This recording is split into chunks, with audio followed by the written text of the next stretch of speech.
Sa hanging bridge kami ngayon. Papunta sa venue dito sa FB.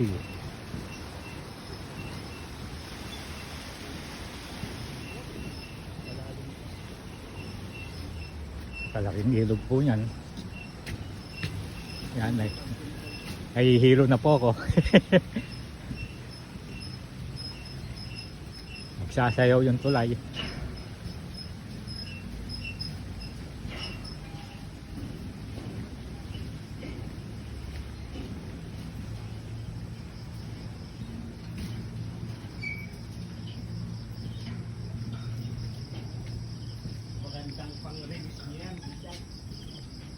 Oo, ayan.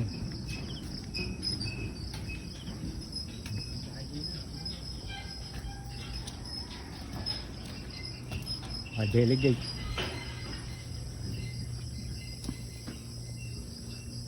Ang ganda na lugar dito. Check na safety set dito ah. Tago-tago, maka-i-casing muna.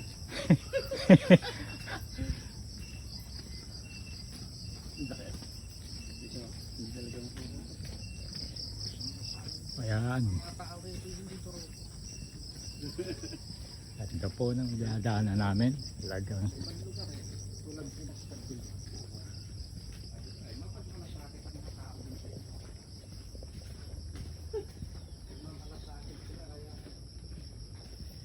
Pinuputol na. Oh, masayang. Inaani na kasi nila. pagkatapos ito, basketball court. Meron pa palang basketball court dito. Ayun, kakanot, kakaliwa. Wala lang nakakanan eh. Naglag tayo sa ilog. Sa flood control daw. Ay, sa barangay pa pala to.